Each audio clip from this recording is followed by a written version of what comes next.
दोस्तों जरा सोचो, सुबह का वक्त हो और शहर की गली में पुलिस की गाड़ियां खड़ी हो और हर पुलिस वाले के चेहरे पर एक अजीब सा खौफ हो। हमारे आज की कहानी की शुरुआत होती है ऐसे ही नजारे के साथ। सुबह का समय है। वॉमेट एली नाम की गली में पुलिस वाले एक विशाल धड़कते हुए लाल रंग के कोकून को घूर रहे हैं। पुलिस ऑफिसर विन गुंजाल्विस और उसकी पूरी टीम डरी हुई है। वहीं ऊपर बिल्डिंग की दीवार पर स्पाइडरमैन चुपके से चिपका हुआ है। वो वहाँ लड़ने नहीं आया है, बल्कि वो बस ये सब देख रहा है।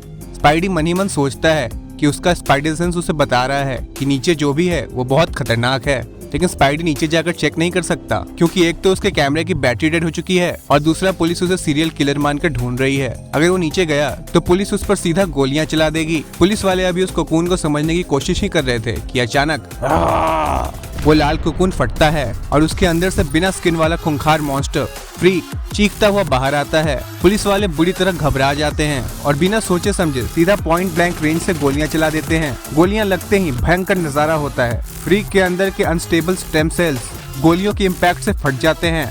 स्प्लैट! उसका पूरा शरीर एक जोरदार धमाके के साथ फट जाता है। मांस के टुकड़े और खून चारों तरफ बारिश की तरह बिखर जाते हैं और पास ही एक खुले सीवर में जाकर गिरते हैं। पुलिस ऑफिसर विन गुंजाल्विस चैन की सांस लेता है और कहता है कि उसने मॉन्स्टर के दिमाग के चिथड़े उड़ा दिए। सबको लगता है कि खेल खत्म, लेकिन कहानी यहाँ खत्म नहीं होती। उस गंदे और अंधेरे सीवर के अंदर वो मांस के टुकड़े मरे नहीं थे, वो आपस में जुड़ने लगते हैं। वो स्टेम सेल्स एक बार फिर से एक नया मजबूत लाल कोकून बना लेते हैं। मॉन्स्टर मरा नहीं है, वो खुद को इवॉल्व कर रहा है। उधर पीटर पार्कर की लाइफ में अलग कलेश चल रहा है। डेली ब्यूगल अब डीबी का नया लालची बॉस डेक्स्टर बॉनेट पीटर पर बुरी तरह चिल्ला रहा है। पीटर ने उस कोकून की जो फोटो खींची थी, डेड बैटरी की वजह से वो एकदम धुंधली आई थी। बॉस उसे बेइज्जत करके रैंडल क्राउन के मेयर इलेक्शन कैंपेन की फोटो खींचने के लिए भेज देता है।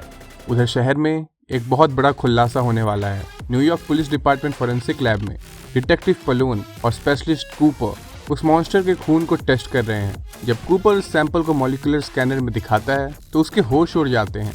उसे पता चलता है ये कोई अजीब बीमारी नहीं, बल्कि डॉक्टर कर्ट कॉर्नर्स की लैब से चुराए गए एनिमल स्टेम सेल्स का म्यूटेशन है। और सबसे डरावनी बात तो ये है कि सेल्स खत्म नहीं होते, ये सरवाइव करने के लिए हर बार एक नया और एडवांस रूप ले लेते हैं। सीवर के अंदर वो लाल खून फिर से फटता है। इस बार जो मॉन्स्टर बाहर निकलता है वो पहले से कहीं ज्यादा भयानक है। अब उसके शरीर पर जानवरों जैसे मजबूत स्केल्स और नुकीले पंजे आ चुके हैं। वो सीवर से होते हुए एक इलीगल ड्रग लैब में पहुंचता है। वहां वो शीशे में अपना भयानक चेहरा देखता है और इसका इल्जाम स्पाइडरमैन पर लगाता है। उधर रैंडल क्राउन के कैंपेन में भारी भीड़ जमा है। पीटर तस्वीरें खींच रहा है। सब कुछ नॉर्मल लग रहा था कि अचानक स्पाइडी सेंस पागलों की तरह बजने लगता है। जमीन फाड़कर वही खूंखार मॉन्स्टर फ्रीक बाहर निकल आता है। स्पाइडी तुरंत कॉस्ट्यूम पहनकर एक्शन में आता है। वो पॉलिटिशियन की जान बचाता है और मॉन्स्टर को जालों में बांधने के लिए अपना हाथ आगे करता है। क्लिक क्लिक, जाला बाहर नहीं आता। स्पाइडी हैरान रह जाता है। पैसे बचाने के चक्कर में पीटर ने जाले का फॉर्मूला कुछ ज्यादा ही गाढ़ा बना दिया था, जिसकी वजह से उसके वेब शूटर जाम हो गए हैं। अब बिना जाले के उसे इस अमर राक्षस से लड़ना होगा। स्पाइडी अपने एक्रोबैटिक मूव्स का यूज करता है। वो अपना कैमरा एक जगह सेट कर देता है जो इनकी फाइट की तस्वीरें खींच रहा है। दोनों लड़ते लड़ते एक खिड़की को तोड़कर सामने वाली बिल्डिंग के अंदर गिरते हैं। बदकिस्मती से वो कोई आम बिल्डिंग नहीं थी, बल्कि सीवर से कनेक्टेड वही इलीगल ड्रग्स मैथ की लैब थी। अंदर रखे हुए केमिकल में धमाका होता है और पूरी बिल्डिंग भयंकर आग में जल जाती है। चारों तरफ आग की लपटें हैं। स्पाइडी आग की वजह से कमजोर पड़ रहा है, लेकिन फ्रीक को इस आग से कोई फर्क नहीं पड़ रहा। वो अब फायर प्रूफ हो चुका है। बाहर पूरी न्यूयॉर्क पुलिस डिपार्टमेंट और स्वैट टीम आ चुकी है।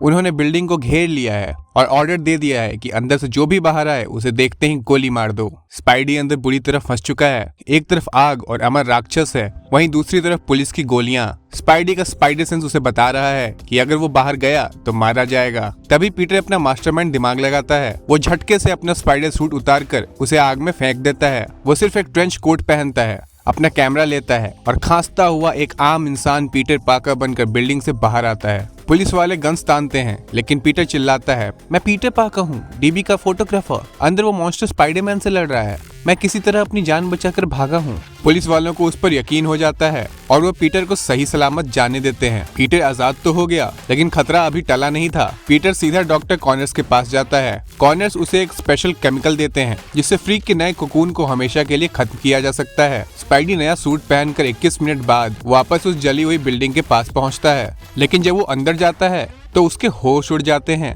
अंदर का पूरा मलबा साफ हो चुका है, वहाँ कुछ भी नहीं बचा था। फ्रीक का वो लाल कोकून वहाँ से गायब था। यहाँ से सब कुछ गायब है। किसी ने उस मलबे और कोकून को चुरा लिया। मुझे ढूंढना ही होगा इससे पहले कि वो फिर से जाग जाए। स्पाइडरमैन उस रहस्यमयी चोर को ढूंढने के लिए वहाँ से स्विंग करता हुआ निकल पड़ता है।